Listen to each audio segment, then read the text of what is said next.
सद्गुरु महाराज जी के पावन चरणों में कोटि कोटि नमन। उपस्थित गुरुजन,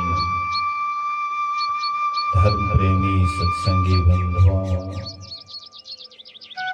पूजनीय माताओं तथा भक्तिमती बहनों,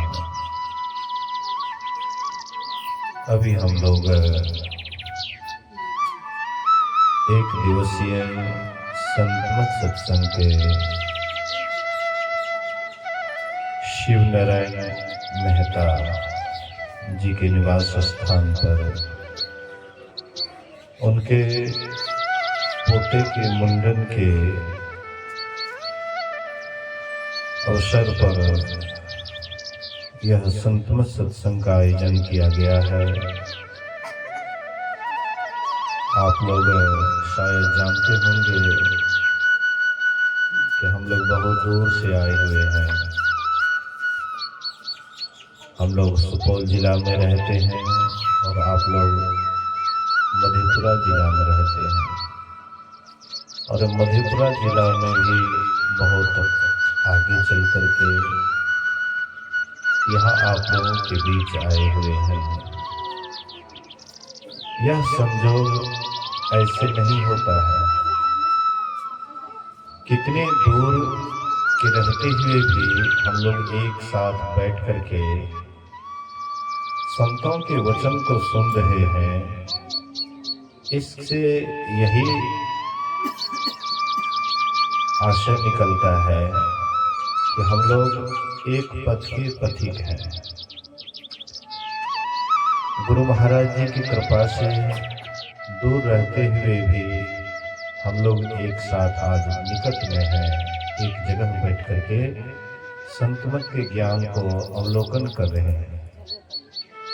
गुरु महाराज जी कहते थे, गुरु महाराज जी के गुरु बाबा देवी साहब कहते थे कि लाला तुम कहाँ बिहार के उत्तरी छोर में रहने वाले और मैं कहाँ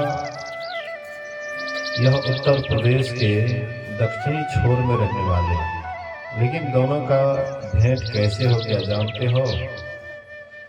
पूर्व जन्म में भी हम लोग एक साथ बैठ करके सत्संग करते थे, इसीलिए इस जन्म में भी एक साथ बैठ करके सत्संग कर रहे हैं। तो हम लोगों का भी कुछ ऐसा संस्कार होगा जिसके कारण इतना दूर रहते हुए भी आज एक साथ नजदीक में बैठ करके संतों के ज्ञान को सुनने का अवसर मिला है। गोस्वामी तुलसीदास जी महाराज कहते हैं, जब द्रवहि दीन दयाल राघव साधु संगति पाई। जब दीन दयालु जब दया करते हैं जीव पर, तब इसको साधु का संग देते हैं, सत्संग देते हैं। हम लोग सोचते हैं कि परमात्मा जब दया करते हैं तो धन देते हैं या बेटा देते हैं या नौकरी देते हैं या और कुछ संसार का लाभ देते हैं। हम लोग संसार के लाभ को ही लाभ समझते हैं, लेकिन असल में संसार का लाभ संसार तक ही सीमित रहता है। शरीर छूटने के बाद सब लाभ यहीं पर पड़ा रह जाता है। लेकिन अगर साधु का संग वाला लाभ होता है तो शरीर छूटने के बाद भी यह लाभ काम में आता है। हम लोग अभी पहले थोड़ा सा पाठ सुने थे, संत संग अपवर्ग कर कामी भव कर पंथ, कहा है संत कवि कोविद श्रुति पुराण सदग्रंथ। गोस्वामी तुलसीदास जी महाराज कहते हैं, संतों का संग क्या है? तो मोक्ष का मार्ग है। मोक्ष अर्थात छुटकारा। सब आदमी छुट्टी चाहते हैं। बोलिए श्री सद्गुरु। माता बहन थोड़ा ध्यान से सुनिए। अगर इधर उधर आप गपशप कीजिएगा या अपने ख्याल को ले जाइएगा तो फिर वही हाल होगा कि आप काम धाम छोड़ करके सत्संग सुनने के लिए आए, लेकिन यहाँ से भी खाली हाथ ही चले जाएंगे। समय बड़ा कीमती होता है, अनमोल समय होता है, और यह अनमोल समय का व्यर्थ नहीं गंवाना चाहिए, इसका महत्व देना चाहिए। अगर आप समय का महत्व दीजिएगा तो समय भी आपका महत्व देंगे। इसलिए ध्यान से सुनिए। बोलिए श्री सद्गुरु महाराज की जय। तो कहने का आशय है, मतलब है, अभी हम लोग सुन रहे थे, संत संग अपवर्ग कर, कामी भव कर पंथ, कहानी संत कवि कोविद, श्रुति पुराण सदग्रंथ। संतों का जो रास्ता है वह मोक्ष का रास्ता है, छुटकारा का रास्ता है। अगर हम लोगों से पूछें या आप किसी से पूछिए कि आपको छुट्टी चाहिए या छुट्टी नहीं चाहिए, तो आप कहेंगे कि हमको छुट्टी चाहिए। कौन आदमी छुट्टी नहीं पसंद करता है? सब आदमी छुट्टी को पसंद करता है। एक स्कूल में क्लास चल रहा था, अंतिम समय का क्लास चल रहा था। शिक्षक बोल रहे थे, ललित कला के शिक्षक थे, सबको बोले कि जिनको जो पसंद है एक चित्र बना करके दिखाओ।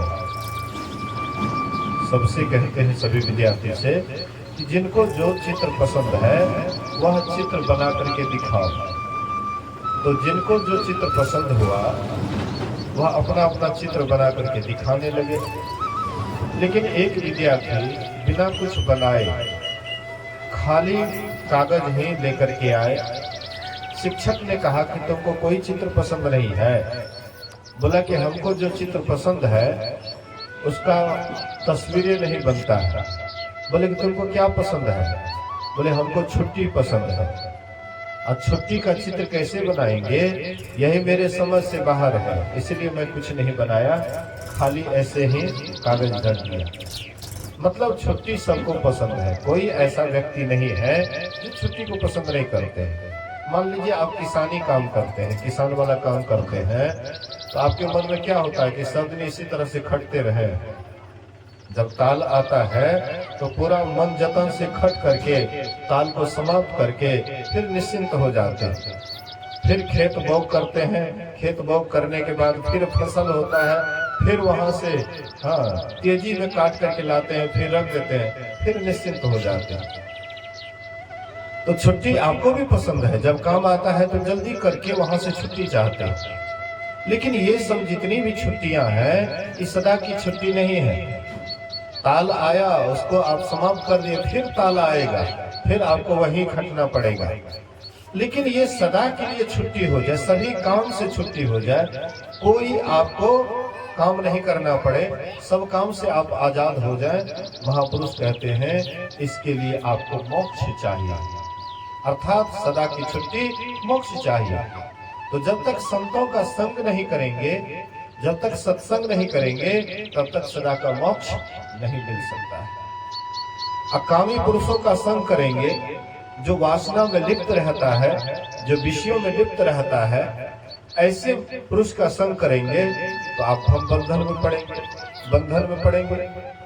आपके यहाँ मवेशी है, आपके यहाँ जानवर है, वो भी रस्सी को पसंद नहीं करता है, बंधन को पसंद नहीं करता है, लेकिन जबरदस्ती उसको बांध करके रखते हैं, आदत पड़ जाता है उसको, इसीलिए वह मजबूर रहता है। नहीं तो वो भी नहीं चाहता है कि हम रस्सी में बंद करके रहें। मतलब संसार में कोई भी ऐसा नहीं है, चाहे जानवर हो या मनुष्य हो, कोई भी ऐसा नहीं है जो बंधन को पसंद करता है। सब आदमी निर्बंध रहना चाहते हैं, सब आदमी आजाद रहना चाहते हैं, लेकिन संसार में पूरा का पूरा आजादी आज तक किसी को नहीं मिला है। पूरा का पूरा आजादी किसी को नहीं मिला है। पूरा का पूरा आजादी उसी को मिला है जो सत्संग से जुड़ गया है, महापुरुषों के संग से जुड़ गया है, महापुरुषों के रास्ते पर चला है। जब पांचों भाई पांडव साथ में द्रौपदी भी थी।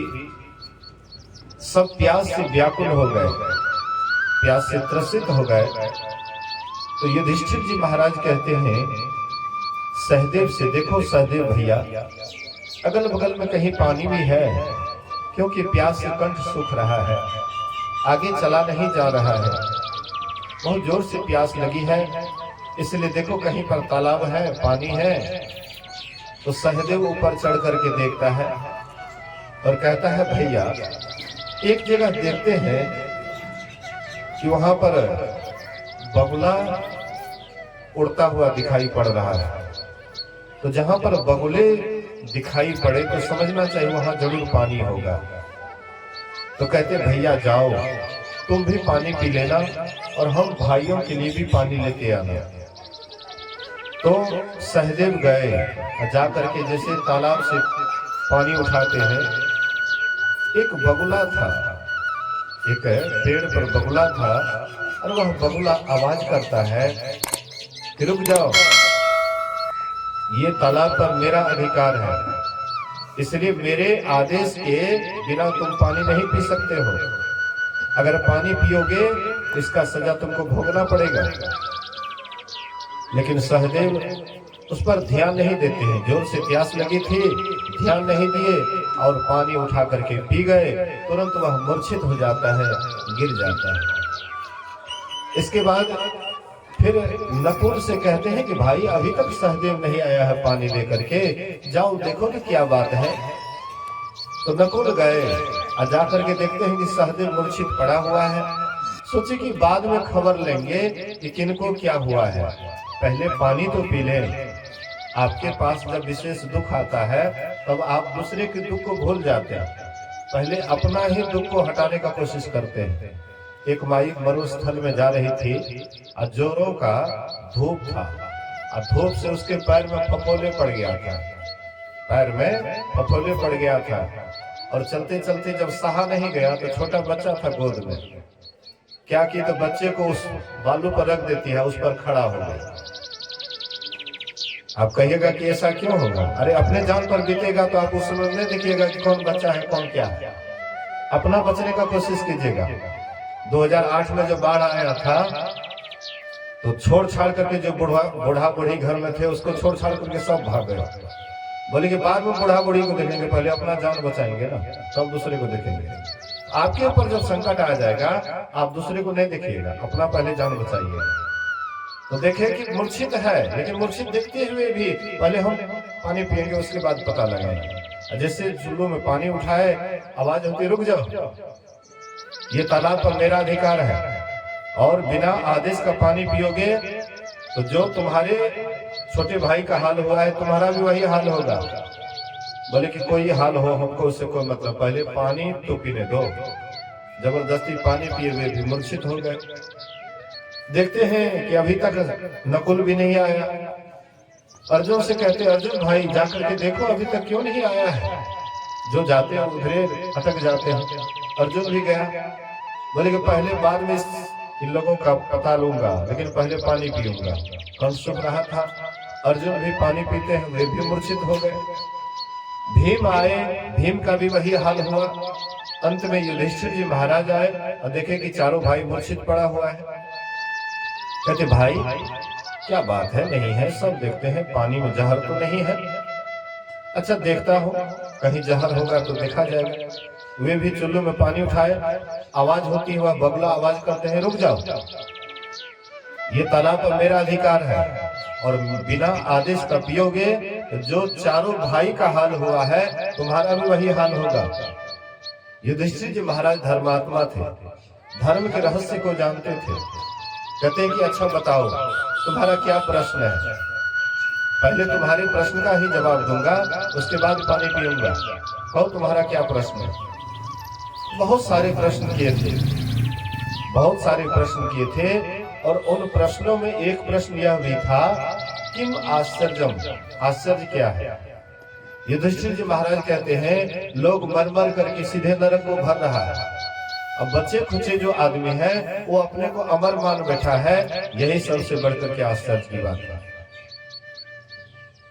मर मर करके सब नरक को भर रहा है, कोई भी मरता है उसके कार्ड पर क्या लिखा हुआ आता है? स्वर्गवास है।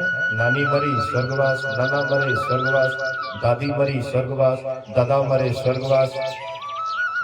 मतलब जो भी मरता है सीधे स्वर्गे जाता है। इतना बड़ा सस्ता हो गया स्वर्ग कि जो मरो सीधे स्वर्ग चले जाओ।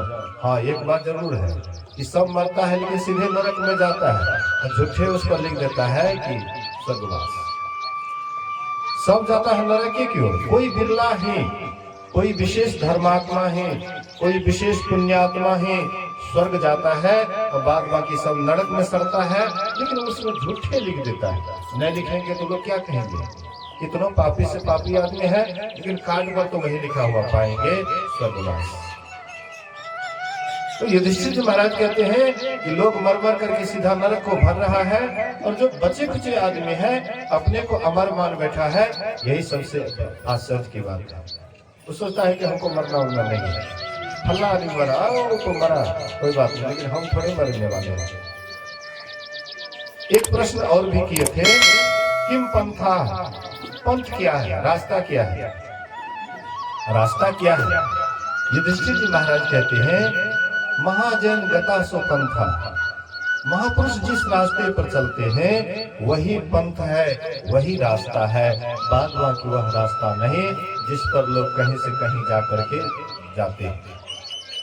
आज मान लीजिए कि हम मतलब जो है सुपौल जिला से आए, और फिर यहाँ से जाएंगे तो फिर सुपौल जिला जाएंगे। ये गंतव्य स्थान नहीं है, ये पंथ नहीं है, ये रास्ता नहीं है। ये रास्ता है संसार में ही घुमाने वाला। जैसे कोल्हू का बैल देखते होंगे, कोल्हू का बैल होता है और वह अंदर ही अंदर क्या करता है, 50 कोस तक, हाँ, अंदर ही अंदर घूमते रहता है, लेकिन उसका सफर कभी तय नहीं होता है, रास्ता कभी तय नहीं होता है, अंदर में ही घूमते रहता है। ऐसे हम आप भी जो घूम रहे हैं, ये मोह ममता में ही घूम रहे हैं। बेटा की यहाँ जाते हैं, बेटी की यहाँ जाते हैं, और कहीं मेहमानी जाते, कहीं भी जा रहे हैं तो कोल्हू बैल के समान ही घूम रहे हैं। इससे कहीं बाहर नहीं जा रहे हैं, कोई नया रास्ता का तलाश नहीं कर रहे हैं। जिस रास्ते पर चल करके आपको मोक्ष मिलेगा, परमात्मा का दर्शन होगा, वह रास्ता से आपको कोई मतलब नहीं है। लेकिन रास्ता वही से मतलब है जहाँ कहीं पर छोर है और कहीं पर अंत है, और फिर पहुंचना वहीं पर है। लेकिन एक रास्ता ऐसा है जिस रास्ते पर चल करके हम सदा के लिए मोक्ष पाले, वह है संतों का रास्ता। संत संग अपवर्ग कर, अपवर्ग मतलब जहां पर पवर्ग नहीं लगता है।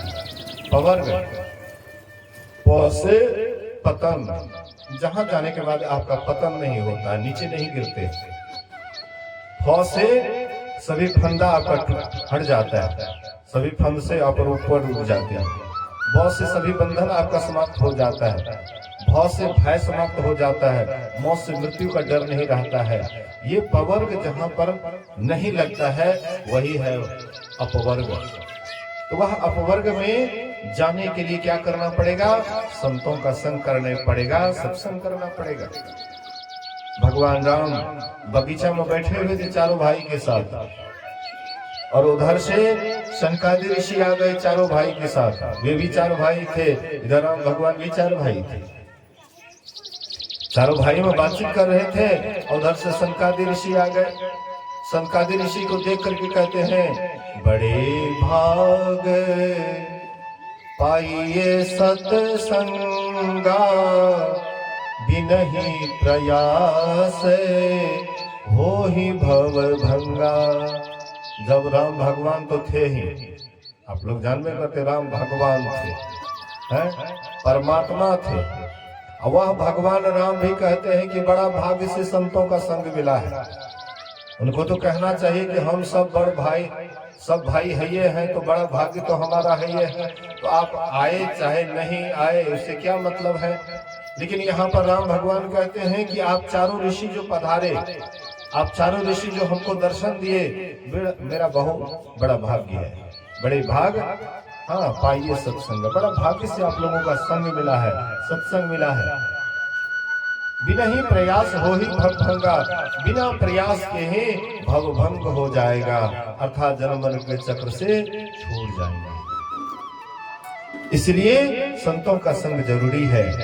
संतन के संग लागरी तेरी अच्छी बनेगी। ध्रुव के बने प्रहलाद के बन गए। कहते हैं ध्रुव जी महाराज संतों का संग किए। बोलिए श्री सद्गुरु महाराज की। ध्रुव जी महाराज 5 वर्ष के बच्चा था। वह गया अपना पिता के गोद में बैठने के लिए। उनके पिता का नाम था उत्तानपाद। राजा उत्तानपाद अपने छोटी रानी के साथ, सुरुचि के साथ सिंहासन पर बैठे हुए थे। बच्चा का स्वभाव होता है कि पिता के गोद में जाकर के बैठे। असोतीली माँ थी बगल में। ध्रुव गए और जाकर के सीधे पिता के गोद में बैठ गए। तो पिता होता है। पिता कुछ नहीं कहा, उसको गोद में ले लिया। लेकिन उसकी जो सौतेली माँ थी उनको अच्छा नहीं लगा। सौतेली माँ से, सुरुचि से राजा विशेष मोहित था, उन पर ज्यादा मोहित था। इसलिए छोटी माँ को अच्छा नहीं लगा। वह उनका हाथ पकड़ लेते हैं तो थप्पड़ लगा देते हैं। कहते हैं कि तू बड़ा शौक है तुम्हें पिता के गोद में बैठने का। अरे पिता के ही गोद में बैठना है तो जाकर के पहले जंगल जाकर के तपस्या करो। तपस्या करके जब मेरे गर्भ से तुम जन्म लोगे तभी तुम पिता के गोद में बैठने के हकदार बनोगे, नहीं तो पिता के गोद में तुम नहीं बैठ सकते। ध्रुव को बड़ा रोक लगा, बड़ा दिक्कत हुआ, कष्ट हुआ। आखिर करता क्या? पिता भी कुछ बोल नहीं पाए, कोई जवाब नहीं दे सके, क्योंकि रानी के वश में था। इसलिए वह रोता हुआ चला गया अपने माँ के पास। सुनीति उसकी माँ थी। सुनीति के पास गए और रोते रोते कहते, माँ मैं आज अपने पिता के गोद में बैठने के लिए गया। छोटी माँ मुझे 2 थप्पड़ लगाया और कहा कि तुझे पिता के गोद में बैठना ही है तो जाकर के जंगल तपस्या करो। और तपस्या करके जब मेरे गर्भ से जन्म लोगे तभी तुम पिता के गोद में बैठने के हकदार बनोगे, नहीं तो नहीं। माँ जानती थी कि राजा छोटी रानी से अधिक प्रेम करते हैं, अधिक प्रभावित है, इसलिए मेरी बात को नहीं मानेंगे।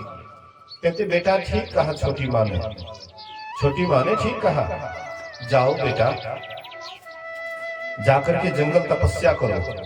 और तपस्या करके इस पिता के गोद में, अरे ये पिता तो कुछ देर के लिए गोद में रखेंगे फिर तुमको उतार देंगे, लेकिन वह पिता के गोद में बैठ जाना जहां से फिर कभी उतारना नहीं पड़ता है, उस पिता के गोद में जाकर के बैठो। ध्रुव वहां से चल देते हैं, जंगल की ओर चल देते हैं। रास्ते में मिल जाता है नारद बाबा, जिसका सच्चा लगन होता है, हृदय साफ होता है। संत महापुरुष को मार्ग बताने वाले मिल जाते हैं, रास्ता दिखाने वाले मिल जाते हैं। नारद बाबा देखे कि छोटा बच्चा है, हृदय बड़ा साफ सुथरा है, क्यों नहीं इसमें कुछ बीज डाल दिया जाए ताकि यहाँ पर भक्ति रूपी एक विशाल वृक्ष पैदा होगा। इसलिए नारद बाबा कहते हैं, ए बच्चा कहाँ जा रहे हो? कहाँ जा रहे हो? देखते हैं तुम जंगल की ओर जा रहे हो। अरे गांव से जंगल की ओर जाते हो, लोग जंगल से गांव की ओर आता है और तू जंगल की ओर जा रहा है, क्या बात है, क्यों जा रहे हो? तो वह बच्चा कहता है ऐसी बात, मतलब मैं पिता के गोद में बैठने के लिए गया तो छोटी माँ मुझे थप्पड़ मार करके उतार दिया और कहा कि जंगल जाओ तपस्या करने के लिए, और तपस्या करके जब मेरे गर्भ से जन्म लोगे तो तुम पिता के गोद में बैठने का हथियार बनोगे। इसलिए मेरी माँ भी बोली तपस्या करने के लिए, मैं तपस्या करने जा रहा। बोले अरे किसने कहा? बच्चे हो, ऐसे ही लड़ाई झगड़ा घर में होता है, जिसका मतलब तुम जंगले चले जाओगे? नहीं जानते हो जंगल में कैसा हिंसक जानवर रहता है? अरे बाघ रहता है, सिंह रहता है, विषैले सर्प रहता है, भालू रहता है, ऐसे ऐसे जानवर रहता है, तुमको खा पी कर बराबर कर देंगे, फिर तुम तपस्या क्या करोगे? वह बच्चा कहता है, रन में वन में व्याधि में वृथा डरहु जनि कोय, जो सहाय जननी जठर सो प्रभु गए कि सोय। कहते हैं मुनिवर, आपके मुंह से ये बात शोभा नहीं देता है, आपके जैसे ऋषि के मुंह से ये बात अच्छा नहीं लगता है। जब वह परमात्मा रन में भी, वन में भी, व्याधि में भी, हर हमेशा वह परमात्मा सबकी रक्षा करते हैं। माँ के जब उदर में थे, माँ के गर्भ में थे, तो वह परमात्मा हमें वहां पर हमारी रक्षा किए। कितना माँ अन्न खाई, पानी पिए, सब पच करके निकल गया, लेकिन वहां पर हमारी परमात्मा ने रक्षा की। और वह परमात्मा अभी सो गया है क्या? अभी वो परमात्मा नहीं है। और परमात्मा हमें भूल गए क्या? नारद बाबा सोचते हैं कि सोचा कि हमने कि ये छोटा साधारण बच्चा है, यही तो लगता है कि मतलब ज्ञानवान बढ़िया बुझाता है। लेकिन बच्चा, तुम जा रहे हो तपस्या करने के लिए, परमात्मा की भक्ति करने के लिए, क्या तुम जुक्ति जानते हो? भक्ति करने का जुक्ति जानते हो? महर्षि शाही स्वामी महाराज कहते हैं मुक्ति का मार्ग भक्ति है। मुक्ति का रास्ता मार्ग भक्ति है, जो युक्ति बिना नहीं होती। बिना युक्ति की भक्ति नहीं होती है। अयुक्ति से भक्ति यदि ने किया तो भव से त्राण कहाँ होगा? अगर युक्ति से भक्ति नहीं करोगे तो भव सागर से पार कैसे पाओगे? इसलिए युक्ति तो चाहिए।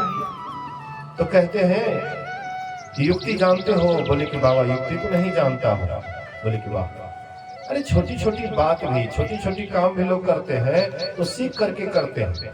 और तुम वह काम करने के लिए चले हो जिस काम से बढ़कर के संसार में और कोई काम नहीं है। इतना बड़ा काम करने के लिए चले हो, लेकिन युक्ति बिना जाने। वो बच्चा कहता है बाबा, आपसे बढ़कर के युक्ति बताने वाला और कौन होगा? आपके जैसे तीनों लोक का भ्रमण करने वाले, आपके जैसे परम भक्त परमात्मा के दिन रात परमात्मा के भक्ति में मगन रहने वाले, दिन रात परमात्मा में लीन रहने वाले, आपसे बढ़कर के और कोई भक्त क्या हो सकता है? इसलिए बाबा आप ही हमको युक्ति बता दीजिए। नारद बाबा उनको युक्ति बता दी। बोले कि इस तरह से ध्यान करना, इस तरह से तपस्या करना, इस तरह से श्वास का निरोध करना। युक्ति बता दिए। और वही ध्रुव बढ़िया से जंगल में जाकर के तपस्या करने लगे। और तपस्या करके ध्रुव उस पद को पाए जिस पद से कभी च्युत नहीं होना पड़ता। ध्रुव मतलब निश्चल, स्थिर, जहां पर कोई हिलडोल नहीं रहता है, कोई हिलडोल नहीं रहता है, उसी को कहते ध्रुव पद। उस ध्रुव पद को पाए कौन? ध्रुव जी महाराज। तो कहने का आशय है, मतलब है कि वह ध्रुव जी परमात्मा की भक्ति करके उसको पा लिए। संतों का संग किए, हाँ, महापुरुषों का संग किए, नारद बाबा का संग किए, उनसे युक्ति जान करके साधना किए, परमात्मा को पा लिया। प्रहलाद, वे भी नारद बाबा का साथ किए, वे भी महान हो गए, भक्तों में शिरोमणि हो गए। ऐसे आप बहुतों को देखिएगा, बहुत ऐसे भक्त हैं जो महापुरुषों का साथ किए, संतों का साथ किए, इसलिए महान पद को पा गए। हम आप भी, महापुरुष कहते हैं, हम आप भी उस रास्ते को जान करके महापुरुष के संग में चलेंगे, साथ में चलेंगे, हम लोग भी उस पद को पा लेंगे। बोलिए श्री सद्गुरु महाराज। आप लोग जानते हैं ना सबरी के संबंध में, बराबर सुने होंगे सबरी के संबंध में। सबरी पहले जन्म में कौन सी थी? खिखिरनी थी। बोलिए श्री सद्गुरु। पहले जन्म में खिखिरनी थी, और खिखिरनी होने के कारण कहीं पर भंडारा हुआ था। हाँ, साधु महात्मा का आगमन हुआ था। खिखिरनी, अब तो खिखिर दिखाई नहीं पड़ता है, बाढ़ से पहले हाँ उसके आवाज को भी सुनते थे, देखते भी थे। अब नहीं दिखाई पड़ता है खिखिर। आपके इलाके में है क्या खिखिर? बोलिए श्री सद्गुरु। अब कहीं नहीं दिखाई पड़ता है। वह खिखिरनी शरीर में थी, कौन? सबरी, पूर्व जन्म में। लेकिन साधु के प्रसाद को पाई, साधु के जुठन को पाई। परिणाम होता है कि वह खिखिरनी वाला शरीर छूटने के बाद वह कहीं एक राजा के यहाँ राजकन्या होकर के जन्म लेती है। राजकन्या होकर के जन्म लेती है तो वह सुंदरी भी थी, दिखने में सुंदर भी थी, व्यवहार भी उसका अच्छा था, सब कुछ बढ़िया था। लेकिन एक काम नहीं, हाँ एक काम के लिए उसको मना होता था, वह काम उसको नहीं मिलता था। बोलिए श्री सद्गुरु महाराज। यही सत्संग, जहाँ पर हम आप बैठे हुए हैं, जहाँ पर ईश्वर की कृपा से हमें जो संग मिला है, सत्संग मिला है, ये संग उनको नहीं मिलता था। इसीलिए वह हृदय से तरसती थी। जिनके हृदय में परमात्मा की भक्ति की लालसा होती है, वह सत्संग ढूंढते रहता है। जैसे प्यासा आदमी पानी ढूंढता है, पानी उनके पास नहीं आता है, प्यासा आदमी पानी को ढूंढता है। इसी तरह से जिनके अंदर वह भक्ति का बीज पड़ जाता है, वह सत्संग को ढूंढता है। बिना सत्संग भक्ति नहीं हो सकती, बिना सत्संग भक्ति नहीं होगी, बिना सत्संग की भक्ति नहीं हो सकती है। सत्संग में निर्णय होता है कि हम भक्ति कैसे करें, क्या करें, इसके लिए क्या करना चाहिए, क्या नहीं करना चाहिए, ये सत्संग से निर्णय होता है। और सत्संग नहीं करिएगा तो भक्ति कर लीजिएगा, कितनों उपाय कर लीजिए, लेकिन बिनु सत्संग भगति नहीं होई। ये जब मिलाई द्रवई जब सोई, परमात्मा जब बहुत विशेष दया करते हैं, तब हम आपको सत्संग देते हैं। गोस्वामी तुलसीदास जी महाराज के ऊपर एक बार राम जी बड़े खुश हो गए, बड़े प्रसन्न हो गए, और राम जी कहते हैं गोस्वामी तुलसीदास से, हे तुलसीदास, मैं तुम्हारी इस भक्ति भावना से बहुत प्रसन्न हूँ, बहुत खुश हूँ, हमसे कुछ वरदान मांग लो। बोलिए श्री सद्गुरु महाराज। मान लीजिए कि अभी भगवान राम आ जाए, श्री सद्गुरु महाराज है, भगवान राम आ जाए, या भगवान राम कोई जरूरी नहीं है कि रजे रूप में आ जाए, गुरुओं के रूप में आ सकता है, और भी कोई रूप में आ सकता है। अगर वह उनके हमारे सामने में आ जाए और हमसे पूछे मांगो क्या वरदान मांगते हो, तो क्या मांगेंगे हम लोग? गुरु महाराज हमको बेटा दे दीजिए, कोई कहेंगे गुरु महाराज हमको बेटी दे दीजिए, कोई कहेंगे गुरु महाराज हम गरीबी से बहुत जूझ रहे हैं इसलिए हमको धन दे दीजिए, कोई रोगी आदमी है, रोग से परेशान है, वो कहेंगे गुरु महाराज हमको स्वस्थ कर दीजिए, स्वास्थ्य ठीक कर दीजिए। मतलब संसार की ही वस्तु मांगेंगे, लेकिन कभी ऐसा नहीं मांगेंगे। गोस्वामी तुलसीदास जी क्या मांगते हैं? परमात्मा को नहीं मांगते हैं, रामों को नहीं मांगते हैं कि आप हमारा हो जाइए। सुने कहते हैं देहि सत्संग निज अंग श्रीरंग भवभंग कारण सरल सुखारी। अगर आप मेरे ऊपर खुश हैं, प्रसन्न हैं, तो आप हमको सत्संग दीजिए, क्योंकि सत्संग आपका निज अंग है। ये हम लोगों का शरीर है ना, पूरा शरीर सिर से लेकर के पैर तक ये पूरा शरीर है। आपको कोई पूछ दे कि आपके ये पूरे शरीर का निज अंग आपका कौन सा है, निज अंग कौन सा है, आप क्या कहिएगा? निज अंग किसको बताइएगा? पूरा शरीर मिला करके एक अंग है, आपका शरीर बना है। इसमें निज मतलब होता अपना, बहुत निकटवर्ती, जिससे हमको ज्यादा लगा है, जिसके बिना हम नहीं रह सकते। तो ये निज अंग आप किसको कहिएगा? बोलिए तो है संगीत आवश्यक। निज अंग आप किसको बताइएगा? पूरे शरीर मिल करके आपका अंग है, लेकिन आपका अंग ज्यादा, हाँ, निज अंग कौन सा है तो आपको कहना पड़ेगा। एक बच्चा से महर्षि संतसेवी जी महाराज कहते हैं, हाँ, महर्षि संतसेवी जी महाराज से बच्चा माँ बाप सिखा दिए बाबा से ज्ञान लिया, बाबा से ज्ञान लिया, गए बाबा को प्रणाम किया, तो बाबा कहते क्या चाहिए तुमको? कहते ज्ञान चाहिए। तो बाबा कहते कहाँ पर ज्ञान लोगे? कहाँ पर ज्ञान लोगे? ज्ञान हम देंगे तो तुम कहाँ रखोगे? तो बच्चा कहता है मतलब आपका निज अंग कहाँ है? यही है। ये जो गड़बड़ हो जाएगा तो कोई शरीर आपका काम करेगा? यहीं से न पागल होता है, दिमाग खराब यहीं से न होता है। यही है जड़।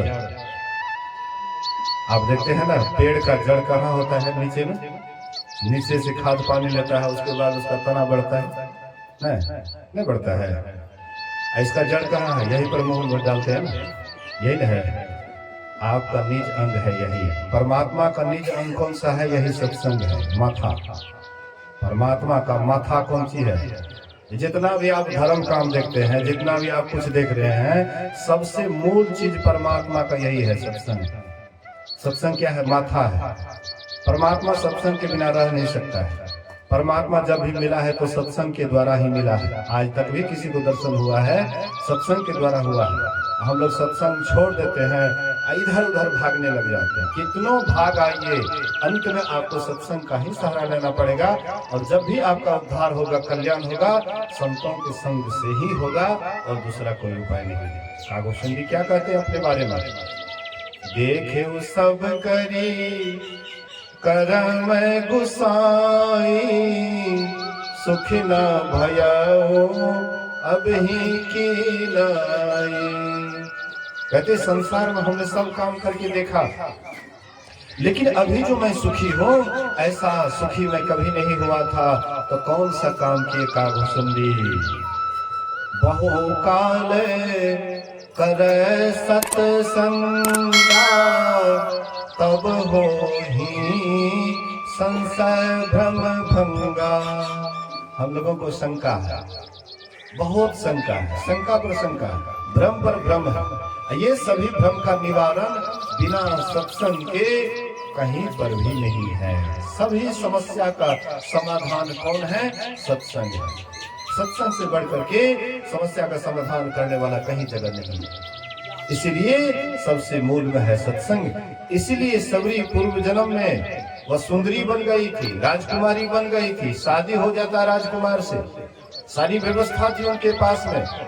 आज तो हम धन के लिए तरसते हैं, मकान के लिए तरसते हैं, लेकिन वहां पर उनके पास सारी व्यवस्था थी। सुंदर घर था, राज आलिशान भवन बना हुआ था, सुंदर मकान था, सारी व्यवस्था थी, लेकिन फिर भी सबरी सत्संग के लिए तरस रही थी, क्योंकि भक्ति का बीज पड़ा हुआ था। मीराबाई को आप लोग जानते हैं, महारानी थी। मीराबाई महारानी थी। हालांकि ससुराल जाने के बाद उसका पति मर गया, लेकिन थी तो महारानी। सारा हुकूमत तो उसके पास था, लेकिन उसको वह नहीं सुहाता था। महल लगता था उसको काटने के लिए दौड़ रहा है, घर लगता था काटने के लिए दौड़ रहा है, परिवार लगता था उसको काटने के लिए दौड़ रहा है। उसको कौन सी बढ़िया लगता था?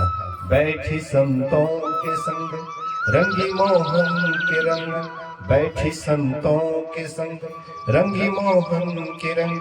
मीरा रानी दीवानी कहानी लगी, ऐसी लागी लगन। मीरा को लगन लग जाता है परमात्मा से मिलने का, संतों का संग करने का लगन लग जाता है। और जहाँ पर साधु संतों का संग होता था, मीराबाई वहीं चली जाती थी। लोग कहते थे पगला गई है, ये पगला गई है, निचला जाति का गुरु को बना ली है, रविदास जात का चमार है, उसको गुरु बना ली, पगला गई है, भ्रष्ट हो गई है, ये तो खानदान को नाश करेगी। क्या क्या नहीं बोले, लेकिन उसको कोई गम नहीं था, क्योंकि अंदर से उसको आनंद मिल रहा था, भीतर से उसको आनंद मिल रहा था। भगवान बुद्ध चक्रवर्ती का बेटा था, सारी व्यवस्था थी, क्यों सारा राजमहल को लात मार करके रातें रात निकल गए? क्यों? आखिर कारण था। हम महल में सुख ढूंढते, हम पति में सुख ढूंढते, हम पत्नी में सुख ढूंढते, हम बाल बच्चा में सुख ढूंढते, हम बैंक बैलेंस में सुख ढूंढते। जिनके पास में नहीं होता है वह धन दौलत के लिए तरसता है। जिनके पास में सारा धन दौलत को देख लिया, अब उनके अंदर में धन दौलत की चाह नहीं रही, अब वो खोजता है अंदर के सुख को। ऐसे ही सबरी पूर्व जन्म में भी सभी देख ली संसार के धन दौलत को, उसके बाद उसको उसमें चैन नहीं मिलता था, इसलिए साधु संतों का संग खोजती थी, सत्संग खोजती थी। लेकिन बड़े घर की रानी होने के कारण उनको सत्संग में जाने के लिए नहीं देते थे। कबीर साहब कहते हैं, बड़े घर की बड़ी बहुरिया सत्संग में नहीं आए, अत्य ही कारण कुतिया भयो घर घर डंटा खाए। कहते हैं बड़े घर के तो बहू बन करके जाएगी, लेकिन सत्संग से अगर प्रेम नहीं होगा तो अगले जन्म में तुम कुतिया बनेगी और घर घर डंडा खाना पड़ेगा। कहीं जाओगे 2-4 लाठी मार देगा, टांग तोड़ देगा, पैर तोड़ देगा, फिर तुम क्या करोगे? चिल्ला करके भाग जाओगे। इसलिए सत्संग, जिनके अंदर में भक्ति का बीज पड़ जाता है उनको सत्संग के बिना नहीं रहा जाता है। इसलिए ये भी सत्संग के लिए तरस रही थी। राजकुमार से बहुत कह सुन करके एक दलान बनवाई थी, सत्संग भवन बनवाई थी। वहां पर एक पहुंचे हुए महात्मा आ गए सत्संग करने के लिए। उसकी बात को बड़ा गौर से सुनी, वह भी बड़ा सुनाए। अंत में वे जब चलने लगे बोले कि बेटी, मैं तुम्हारी सेवा से बहुत खुश हूँ, इसलिए कोई वरदान मांगना है तो मांग ले। तो सबरी पूर्व जन्म में वह राजकुमारी कहती है कि बाबा हमको अगर वरदान देना चाहते हैं तो हमको ये वरदान दीजिए कि ये शरीर जल्दी छूट जाए। गजब की बात है, इतना सुंदर शरीर है, आलिशान भवन है, सारी व्यवस्था है, ये क्या मांग रही है? कहते नहीं बाबा, हम जो मांगते वही हमको दीजिए, ये जल्दी शरीर छूट जाए। तो फिर क्या होगा? अगले जन्म में मैं कुरूपा बन करके जन्म लूंगा। लोग रूप कितना संवारते हैं, गांव घर के माँ बहनों को देखिए तो एकदम सजाते रहते हैं, एकदम कितना श्रृंगार करते रहते हैं, कितना बढ़िया बढ़िया कपड़ा पहनते हैं, एकदम तह पर तह लगा करके बक्सा में रखते हैं। अरे क्या बोल रही है? अगले जन्म में कुरूपा बन करके जन्म और नीच कुल में जन्म लो, काली कलोटी होकर के नीच कुल में जन्म लो। महात्मा कहते तुम हमसे आशीर्वाद मांगती है कि श्राप मांगती है? इसे श्राप हो गया दिया। आशीर्वाद मांगने के लिए हमने कहा तुम्हारी सेवा से हम खुश हैं, इसलिए आशीर्वाद मांगो। बोले कि बाबा हमको यही आशीर्वाद चाहिए। कहते अच्छा कोई बात नहीं, जब तुम्हारी यही इच्छा है मस्त, ऐसा ही है। महात्मा जी को आशीर्वाद दे देते हैं। उसका वह राजकुमारी वाला सुंदर शरीर जल्दी छूट जाता है और वह किसी भीड़ के यहाँ, मुसहर के यहाँ जन्म लेती है। और काली कलोटी दत्त होगी, देखने में लगता था भूत प्रेत की तरह, डाकनी की तरह, लोग देख करके भी डर जाते थे। लेकिन कैसी भी बेटी हो, लेकिन माँ बाप को तो होता है कि इसको जल्दी से किसी तरह से शादी विवाह करके हटा दे माथा का भार। इसीलिए बेटी को जल्दी लोग चाहते हैं कि इसका शादी करके हटा दे, भार बुझाता है। तो सोचे कि इसको भी किसी तरह से शादीशुदा करके निकाल दे। तो कोई लड़का को लाए फुसला करके, रात में अंधेरी रातें थी, इस तरह बिजली की व्यवस्था नहीं थी, किसी तरह से हल्का रोशनी में शादी विवाह होता है, अभिनसरे उसको निकाल दिया। सबरी जाने लग जाती है। संजोग से तूफान आया, हवा आती है, उसका घूंघट उजड़ जाता है। घूंघट, पहले घूंघट में बराबर लोग रहते थे, आजकल की माँ बहनें भी घूंघट में रहती, जो पुरानी माँ बहनें हैं वो घूंघट में रहती है। नव दुल्हन की तो कोई बात नहीं, तो पूरा घूंघट काढ़ी हुई थी। रास्ते में जैसे हवा बहता है तो घूंघट उजड़ जाता है। पति देखता है, अरे ये तो छुरे, ये भूतनी को ले जाकर के क्या करूंगा, बच्चे लोग देखेंगे डरेंगे। अब उसको छोड़ छाड़ करके उसका पति 9-11 हो गया। और सबरी भी सोच रही थी कि जिस कारण से मैं इस शरीर में आई हूँ, कुरूपा होकर के जन्म ली हूँ, नीच कुल में जन्म ली हूँ, और फिर तो पति के साथ जाऊंगी, विषय भोग में पड़ूंगी, फिर तो संसार के झंझट में ही पड़ जाऊंगी। इसलिए हे परमात्मा, किसी तरह से बंधन से मैं मुक्त हो जाऊं तो बड़ा अच्छा होगा। तो जैसी चाह वैसी राह, उनके अंदर में जैसी चाहना थी, पतिदेव छोड़ करके भाग गए। सभी बड़ी खुश हुई, भला अच्छा हुआ, अब मैं एकांत में रह करके परमात्मा की भक्ति करूंगी, परमात्मा की साधना करूंगी। अब वह उसी जंगल में एकांत में रहने लगी, ध्यान साधना करने लगी, जितना जानती थी वह करने लगी। संजोग से देखती है कुछ महात्मा लोग रास्ते से गुजरते हैं और रास्ते में बहुत गंदगी है, कभी कभी कांटा भी गिर जाता था। सभी लगते ओहो महात्मा को बड़ा कष्ट होता है। तो उसको क्या करती थी, जब झाड़ू नहीं मिलता था तो अपना बाले से बाले के झाड़ू बना करके उसको साफ करती थी, कटा कुसा को साफ करती थी। फिर वे महात्मा रहते कहाँ है उसका भी पता लगाती है। और रात में जाकर के, पहले छुआछूत की भावना अधिक थी, मैंने अपने होश में देखा 15-20 वर्ष पहले बहुत छुआछूत की भावना थी, ऊंच नीच बहुत होता था। कहते थे फलना जाति का है, इसको छुआ हुआ नहीं खाओ, उसके यहाँ मत जाओ, ऐसे मत करो, वैसे मत करो। इन सारी बात पहले बहुत होता था। पहले चापाकल की व्यवस्था नहीं थी, लोग कुआं में पानी पीते थे, कुआं के रस्सी को छूने के लिए नहीं देते थे, रुक जाओ, रुको, वहीं पर रुको। अपने से पानी भर करके आता हूँ, उसको पानी पिलाते थे। कहते थे तुम छुआ जाती है, तुम छुआ जाना, हाँ तुम छू दोगे तो छुआ जाएगा। ऐसी छुआछूत की भावना थी। तो सबरी भी वही छुआछूत के ही समय में, जिस समय बहुत प्रबल था इसका, उसी समय में थी। इसीलिए वह दिन को नहीं जाकर के रात को जाती थी और सबको सोने पर वह सेवा कर लेती थी, फिर आ जाती थी। तो साधु महात्मा कहते थे, अरे भाई ये किसने सेवा कर लिया? चौका चुल्हा सब कुछ देखते हैं क्या हुआ, पानी भी ला करके धर दिया। तो अपने गुरु से शिकायत करते हैं, तो गुरु जी कहते हैं कि देखो, हाँ रात में जग करके पहरा करो कि कौन ऐसा काम करती है। तो रात में जग करके पहरा करने लगे। वह आती है रात में और सेवा सत्कार करके फिर जाने लगती है, तो उसको पकड़ करके ले गए गुरु जी के पास। और गुरु जी से कहते हैं कि गुरुदेव यही थी जो चुपचाप आती थी, चुरा करके और सेवा करके चली जाती थी।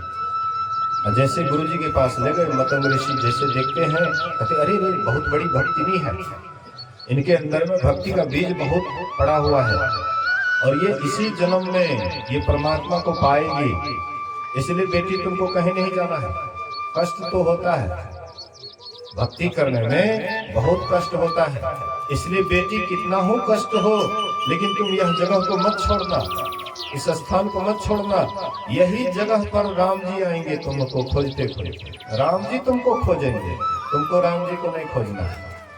हम लोग भगवान को जाते हैं खोजने के लिए। अरे भगवान ऐसे भक्ति करो, भगवान तुमको खोजते हुए तुम्हारे पास आएंगे। तू सबरी जैसी भक्ति कर, प्रभु राम तेरे घर आएंगे। तू सबरी जैसी भक्ति कर, प्रभु राम तेरे घर आएंगे। ऐसे हैं मेरे राम, ऐसे हैं मेरे राम। तुम ऐसी भक्ति करो कि राम जी तुमको खोजने के लिए आएंगे। तुम काहे के लिए राम को जाते हो खोजने के लिए? कोई तीर्थ में जाता है दौड़ने के लिए, कोई व्रत करता है, कोई उपवास करता है, क्या जरूरत है? ऐसी लगन के साथ साधना करो, करो तो मैं साधना मन से, सफलता हाथ है तेरे। अरे तुम मन से साधना करो, मन से ध्यान करो, सफलता तुम्हारे हाथ में है। लेकिन करोगे तब ना। हम लोग करेंगे नहीं या सोचते हैं कि ऐसे ऊपर ऊपर तर जाए, ये कभी हो सकता है क्या?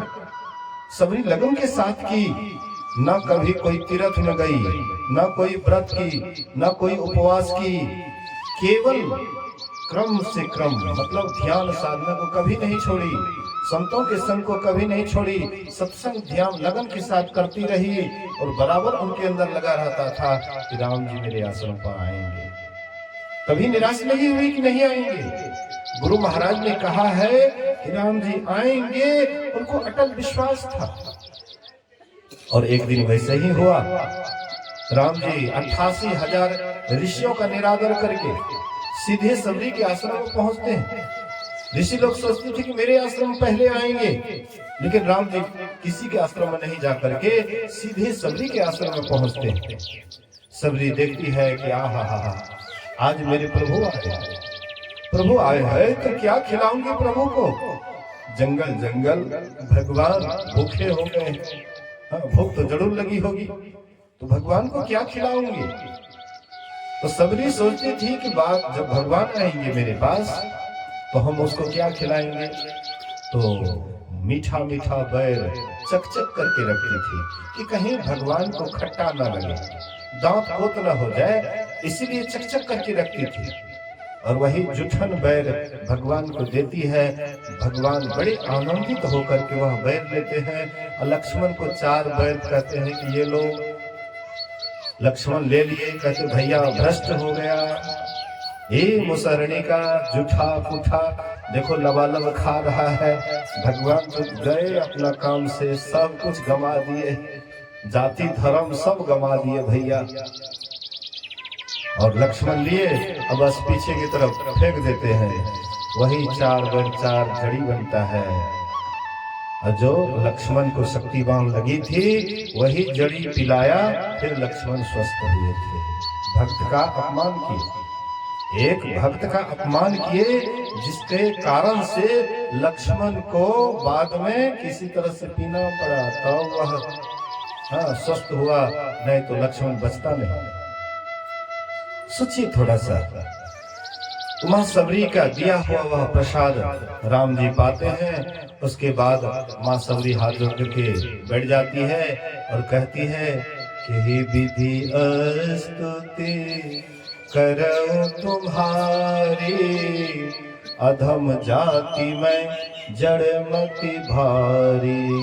हे पाप के शत्रु, स्त्रियों में जो नीच से नीच होती है, मैं उसमें भी नीच हूँ, मैं मंद बुद्धि की हूँ, मेरी मति नीच है, अनाड़ी है। भगवान राम कहते हैं कि तू किसको सुनाती है? कह रघुपति सुनो भामिनी बाता, मानव एक भगति करना था। कहते हे भामिनी, हे सुंदरी, मेरी बात सुन। सबरी कैसी सुंदरी थी? अभी आप लोग सुन रहे थे ना, सबरी कितनी सुंदरी थी कि पतिदेव उसको छोड़ करके भाग गया। बोले कि भूतनी को ले जाकर के क्या करूंगा, दत्तुकी को ले जाकर के क्या करूंगा। अब उसको राम भगवान कह रहे हैं कि हे भामिनी, भामिनी मतलब सुंदरी, हे सुंदरी तुम मेरी बात सुन। अब राम जी उसको सुंदरी कह रहे हैं कि कैसी बात है? जिसको पति छोड़ करके भाग गए कि चुड़ैल को ले जाकर के क्या करूंगा, और उसी को राम जी कह रहे हैं कि तू सुंदरी है, तू भामिनी है। आखिर राम जी किसको देखते थे और उसका पति क्या देखा? हम लोग किसी को देखते हैं तो कौन सी देखते हैं? चेहरा को देखते हैं, उनके रूप को देखते हैं, लेकिन उनके भीतर वाले स्वरूप को नहीं देखते हैं। उनके अंदर में क्या है, संस्कार कैसा संस्कार है, इसको हम लोग नहीं देखते हैं। इसको थोड़ा मना कर दीजिए। अच्छा, बोलिए श्री सद्गुरु महाराज की जय। एक बार सब आदमी जय जयकार कीजिए। बोलिए श्री सद्गुरु।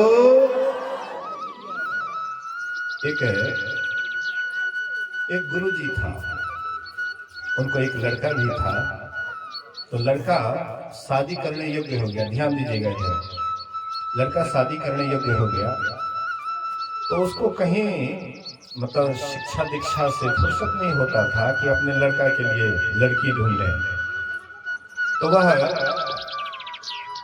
शिष्यों में से कहते हैं, शिष्य लोग कहते हैं कि हजूर आपका लड़का जो है शादी करने योग्य हो गया है, इनको कहीं अच्छी लड़की मिलती शादी कर देते तो अच्छा होता। गुरु जी ने कहा कि ठीक है, कहीं अगर कोई बढ़िया अच्छी चाल चलन वाली मिल जाए उसके साथ ठीक है शादी कर दो। तो उसकी शादी एक लड़की से तय हुआ। तो शादी होने के बाद शादी का जो समय 2 दिन बचा, तो गुरुजी कहते हैं, कहते बेटा सामान भी लाने के लिए जाओगे ना शादी का? बोले कि हाँ हाँ। तो जाओ, कपड़ा लता ले लेना। बोले कि ठीक है। बोले कि एक और भी ले लेना सामान। बोले कि और क्या लेना? बोले कि सब कपड़ा लोगे ना, साथ में एक कफन का कपड़ा भी ले लेना, साथ में 5 गज कफन का कपड़ा। कहते गुरु महाराज जी क्या कहते हैं शुभ शुभ में? अरे शादी विवाह है, कफन का कपड़ा क्या होगा? बोले कि बेटा अरे कभी कोई जरूरी पड़ेगा तो देखा जाएगा, घर में रखा हुआ रहेगा। अच्छा कोई बात नहीं। फिर कल शादी होगी, कहते गुरुदेव आपका आदेश हो तो लड़की के लिए डोली बनाया गया, क्योंकि पहले लड़की लोग डोली में आती थी बैठ करके, तो उसके लिए डोली बनाया जाए। कहते हाँ हाँ डोली तो बनाओगे ही, एक अर्थी भी बना लेना। कहते गुरु महाराज अर्थी क्या होगा? अरे क्या होगा, रखा हुआ रहेगा इस एक कोने में, कभी जरूरत पड़ेगा देखा जाएगा। तो शादी जिस दिन होना था शादी होकर के आए, रात में सुहाग रात थी, रात में ही उसका लड़का मर जाता है, गुरु जी का लड़का मर जाता है। तो सुबह में गुरु जी से कहते गुरु महाराज आपका लड़का तो मर गया। कहते हाँ हाँ कफन का कपड़ा तो खरीद ले होगा, वो भी खरीदना नहीं पड़ेगा, अर्थी भी बने ले है, आराम से ले जाओ उसको जला दो। कहते गजब की आदमी। आप गुरु महाराज जानते थे कि लड़का ये मरने वाला है, तो फिर लड़की का जीवन क्यों बर्बाद किया? इसको तो बर्बाद नहीं करना चाहिए। जब जानते थे मरने वाला है तो फिर शादी करवा कर इसका जीवन तो बर्बाद हो गया ना। गुरुजी कहते हैं अगर मेरे ऊपर विश्वास है कि मैं जानता था कि यह लड़की विधवा होगी, इसीलिए मैं शादी नहीं करवा दिया, लेकिन मैं यह भी जानता हूँ कि ये लड़की का जो पति था कि भक्ति में बाधा डालता, इसलिए वह बाधा अब छट गया है। अब ये लड़की आजाद हो गई है, इसलिए मेरे सानिध्य में रह करके साधना करके इसी जन्म में परमात्मा को पालेगी, इस बात को भी मैं जानता हूँ। मतलब कहने का कि हम लोग किसी के रूप को देखते हैं लेकिन उनके संस्कार को नहीं देखते, उनके अंदर कैसा संस्कार है। राम भगवान वे संस्कार को देख रहे थे, उनके भक्ति भावना को देख रहे थे, इसलिए भीतर के अंदर के भक्ति भावना को देख करके, पवित्र आत्मा को देख करके राम जी कहते तू सुंदरी है। कह रघुपति सुन भावनी बाता, मानव एक भगति कर नाता। कहते हैं कि मैं एक भक्ति का नाता मानता हूँ। जाति पाति कुल धर्म बड़ाई, धन बल परिजन गुण चतुराई, अब भगति हीन नर सोहई कैसा, बिनु जल बारिद देखी जैसा। मनुष्य में जाति पाति कुल धर्म का बड़प्पन, बहुत बड़े उच्च कुल का हो,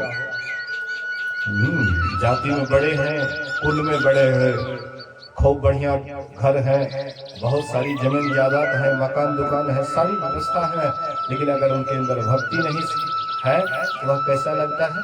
जैसे आकाश में बादल लगती है लेकिन बारिश नहीं होती है, काले बादल लग करके हवा में बह जाता है, इधर फसल सूख रहा है, तो वैसे ही वह व्यक्ति है, उसका जीवन काले बादल के समान है, मतलब कोई काम में आने वाला नहीं है।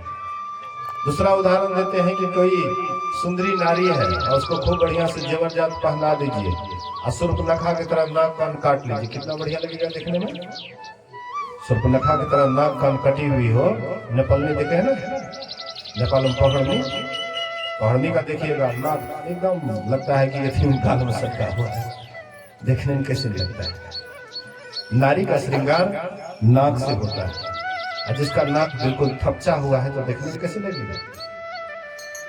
तो वह नाक कटी नारी के समान है, जिनके अंदर में भक्ति नहीं है, बात बाकी सब कुछ है, तो वह उनके पास बस नाक कटी हुई नारी के समान है। राम भगवान लब्धा भक्ति का उपदेश देते हैं कि प्रथम भक्ति संतों का संग है। संतों का संग अर्थात सत्संग, जब तक सत्संग नहीं जाओगे भक्ति प्रारंभ नहीं होगा। भक्ति का प्रारंभ सत्संग से होता है। दूसरी भक्ति है कि सत्संग में जाते हो तो गपशप नहीं करो, इधर उधर दिमाग मत लगाओ, केवल सत्संग के वचन को गौर से सुनो, प्रेम से सुनो। अगर तुम श्रद्धा से सुनोगे, प्रेम से सुनोगे, तो वह करने की इच्छा होगी। बात मैंने जो सुना है उसको जीवन में उतारना चाहिए, यही दूसरी भक्ति हो जाएगी। श्रद्धा प्रेम से सुनना, यही दूसरी भक्ति हो जाएगी। तीसरी भक्ति, जब आप किसी का सुनते हैं, मन में होता है कुछ सेवा करें, चाहे जिससे भी हो, चाहे तन से हो, मन से हो या धन से हो। जब आप गुरु की सेवा करते हैं तन मन धन से अमान हो करके, यही आपकी तीसरी भक्ति हो जाती है। फिर जो आप गुरु जी से कुछ ज्ञान लेते हैं, आपके मन में होता है कि हम भी थोड़ा गुणगान करें, हमको जो लाभ मिला है दूसरे को भी लाभ मिले, तो उसका जो गुणगान करते गद में हो या पद में हो, यही आपकी चौथी भक्ति हो जाती है। पांचवी भक्ति, जब आप मंत्र का जाप करते हैं, गुरु जी जो आपको मंत्र बतलाया है, जब बतलाया है, उसको आप मनोयोग पूर्वक भक्ति भावना के साथ जब करते हैं, यही आपकी पांचवी भक्ति वेद में प्रसिद्ध है। छठी भक्ति इंद्रियों का दमन करना, इंद्रियों के विषयों से रोकना। कैसे रोकिएगा इंद्रियों से विषयों को? तो जैसे आप देखते हैं पानी का बहाव बहता है, पानी का धारा बहता है, लेकिन वह धारा जब बहते रहता है तो उसको रोकने के लिए क्या करते हैं? मजबूत बांध देते हैं। मजबूत बांध देते हैं तो वह पानी फिर उल्टा चलने लग जाता है, उल्टा धारा उसका हो जाता है। ऐसे ही जो हम आपकी इंद्रियां विषयों की तरफ जा रही है, उसी को थोड़ा अगर मोड़ दे दें, ध्यान के द्वारा अगर मोड़ दे देते हैं, तो उसका उल्टा परिणाम हो जाता है। जो विषयों की तरफ नीचे की ओर जा रही थी, वही अब ऊपर की ओर जाती है। ऊपर की ओर जाने के बाद अपने अंदर में परमात्मा की ज्योति का दर्शन करते हैं, परमात्मा की आवाज को सुनते हैं। आपके भीतर में, हमारे भीतर में परमात्मा की ज्योति हर हमेशा मौजूद है। आप हमारे भीतर में परमात्मा का आवाज भी हर हमेशा मौजूद है, लेकिन वह प्रकाश को नहीं देख पाते हैं। गुरु जुगती से ताको गगन में, तब झलके एक तारा रे, वह तारा गुरुदेव बतावे, ज्योति महल का द्वारा है। ज्योति नक्षत्र और छटा चंद्र का, सूरज प्रभा नियारा रे। कहते तुम्हारे भीतर में ज्योति की वर्षा होती है, परमात्मा का आवाज सुनने के लिए मिलता है आ रही धुरसिस्ता बुलाने के लिए। तुम्हारे भीतर में परमात्मा का आवाज हर हमेशा हो रहा है, तुमको बुला रहा है, लेकिन तुम सुन नहीं पा रहे हो। बहरा शब्द सुने नहीं काना, यही घट चंदा यही घट सूर, यही घट बाजे अनहद तूर, यही घट बाजे तवल निशान, बहरा शब्द सुने नहीं काना।